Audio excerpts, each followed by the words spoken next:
नमस्कार बच्चों, प्रेम विद्या मंदिर हिंदी हाई स्कूल से मैं लीला मैम कक्षा 12 आरो भाग 2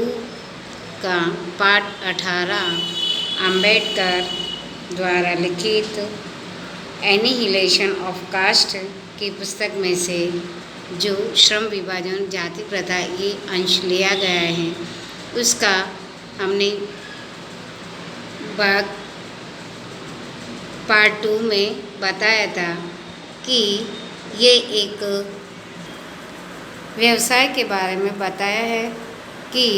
किसमें अपना पेशा या कार्य चुनाव स्वयं कर सकता है, कौन नहीं कर सकता है, किस तरह मनुष्य अपनी परंपरा के अनुसार वही व्यवसाय करता है और कभी कभी इसमें परिवर्तन भी हो जाता है। अब हम आगे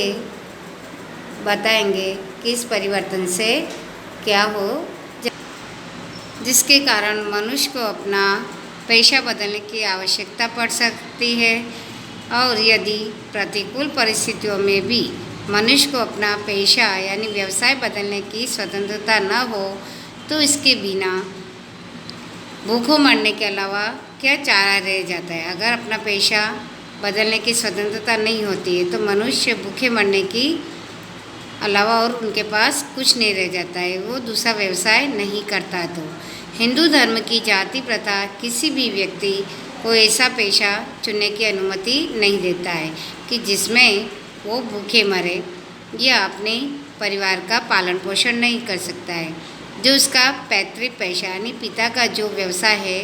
उसको ही चुने, भले ही वह उसमें पारंगत हो, चाहे उसमें भले ही वो निपुण होता है, लेकिन उस पर व्यवसाय से वो अपने परिवार का भरण पोषण नहीं कर पाता है तो वो ये समाज ये जाति उनको ये पेशा चुनने के लिए अनुमति नहीं देता है। इस प्रकार पेशा परिवर्तन अनुमति न देकर जाति प्रथा भारत में बेरोजगारी का एक प्रमुख व प्रत्यक्ष कारण बनी हुई है। इसीलिए यहाँ बेरोजगारी ज़्यादा है और ये हमें सामने दिखाई देता है। इस प्रकार हम देख सकते हैं कि श्रम विभाजन की दृष्टि से भी जाति प्रथा गंभीर दोषों से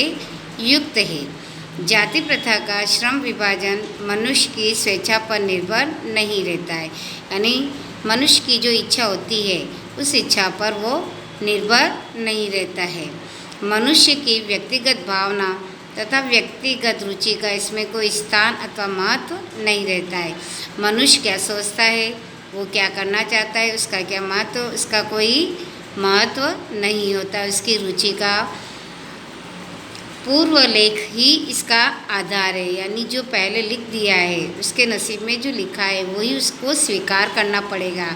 आज के उद्योगों में गरीबी और उत्पीड़न इतनी बड़ी समस्या नहीं है जितनी यह कि बहुत से लोग निर्धारित कार्य को अरुचि के साथ केवल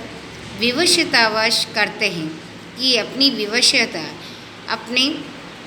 विवश होके उसमें बंदिश होके रुचि न होने के बाद भी वो कार्य उनको करना पड़ता है। ऐसी स्थिति स्वभावतः मनुष्य को दुर्भावना से ग्रस्त रहकर टालू करने और कम काम करने के लिए प्रेरित करते, यानी उस कार्य को लिए मन नहीं होता है फिर भी वो कार्य उसको अपनी विवशता पूर्ण करना पड़ता है तो वह उसमें डूबा रहता है। उस काम को ऐसे समझता है कि चलो ठीक है हम कर लेते, बिना मन के वो काम उनको करना पड़ता है। ऐसी स्थिति में जहाँ काम करने वालों का दिल न लगता हुआ दिमाग कोई कुशलता जिसे प्राप्त की जा सकती, जहाँ उनका मन नहीं लगता है और उस कार्य को ज़बरदस्ती उनको करना पड़ता है तो वह उस कार्य में कुशलता प्राप्त नहीं हो सकती, क्योंकि जहाँ दिमाग भी ना हो, दिल भी ना हो और काम करने की इच्छा नहीं हो, ज़बरदस्ती उस काम करना पड़ता है तो उस काम में उसको कुशलता प्राप्त कैसे की जा सकती है। अतः यह निर्विवाद रूप से सिद्ध हो जाता है कि आर्थिक पहलू से भी जाति प्रथा हानिकारक प्रथा है, क्योंकि यह मनुष्य की स्वाभाविक प्रेरणा रुचि व आत्मशक्ति को दबाकर उन्हें अस्वाभाविक नियमों में जकड़कर निष्क्रिय बना देती है। यानी उनके स्वभाव के अनुसार जो उनको प्रेरणा देती है लेकिन रुचि के अनुसार प्रेरणा नहीं देती है तो वो उस नियम में सक्रिय नहीं हो पाता है, निष्क्रिय बन जाता है। इस तरह वो विवशतापूर्ण अपना कार्य करता है लेकिन कुशलता नहीं पाता है, फिर भी इसीलिए वो उस कार्य में निष्क्रिय बन जाता है। बच्चों, आज यहीं तक, बाकी का